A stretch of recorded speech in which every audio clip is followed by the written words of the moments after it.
writes steamy romance in collaboration, with Diva Zales, her husband. Their sci-fi romance series, The Green Hour Chronicles, is a bestseller across multiple platforms. For more information,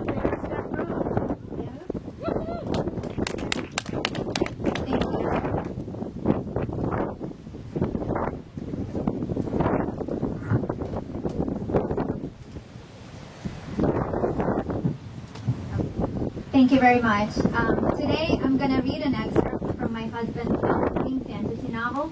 It's called The Sorcery Code. And even though the excerpt I'm going to read is a little bit steamy, this book is actually going to be much more PG-13 rated than any of our other works so far. So with that, here's chapter 1 of The Sorcery Code. There was a naked woman on the floor of Blaze's study. A beautiful naked woman. Stunned, Blaze stared at the gorgeous creature who just appeared out of thin air. She was looking around with a bewildered expression on her face, apparently as shocked to be there as to be seeing her. Her wavy blonde hair streamed down her back, covering a body that appeared to be perfection itself. Blaze tried not to think about the body and to focus on the situation instead. A woman, a she, not an it. Blaze could hardly believe it. Could it be? Could this girl be the object? She was sitting with her legs folded underneath her, propping herself up with one slim arm. There was something awkward about that pose, as though she didn't know what to do with her own limbs.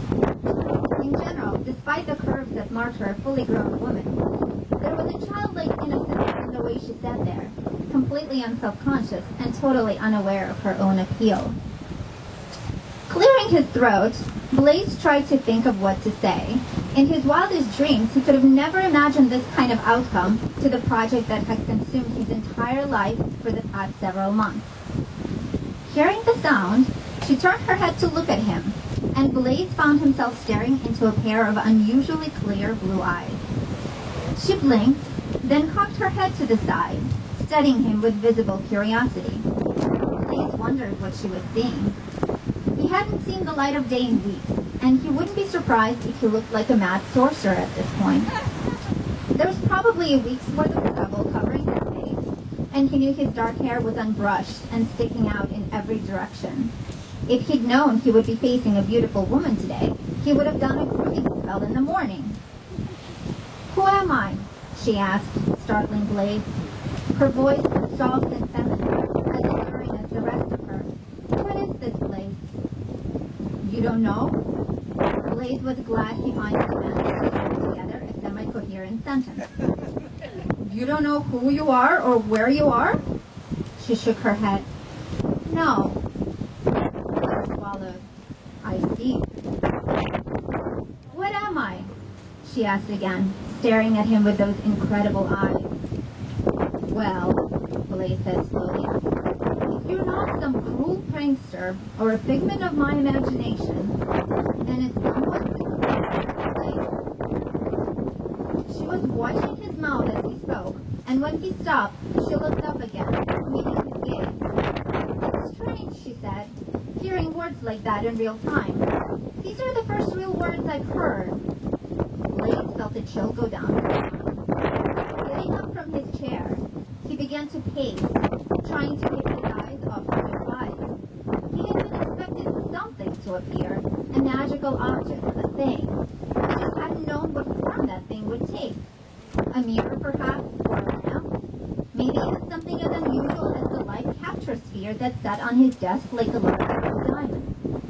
But a person? A female person at that? To be fair, he had been trying to make the object intelligent, to ensure it would have the ability to comprehend human language and convert it into the code. Maybe he shouldn't be so surprised that the intelligence he built took on a human shape. A beautiful, feminine, sensual shape. Focus, Blaze. "Why are you walking like that?" She slowly got to her feet, her movements uncertain and strangely clumsy. "Should I be walking too? Is that how people talk to each other?" Blaze stopped in front of her to keep his eyes above her neck. I'm sorry. I'm not accustomed to naked women in my study. She ran her hands down her body, as though trying to feel it for the first time. Whatever her intent, Blaze found the gesture extremely erotic.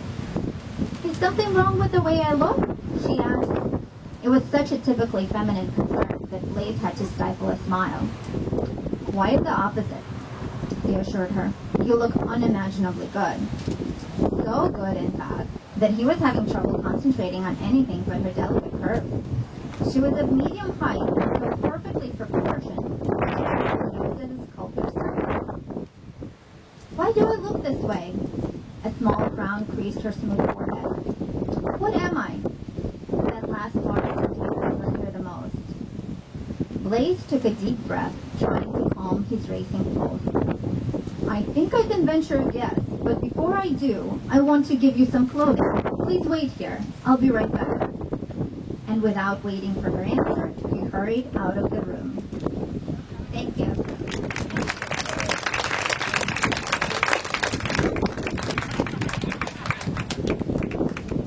What did Barnum and Bailey say? Always leave them wanting more, right?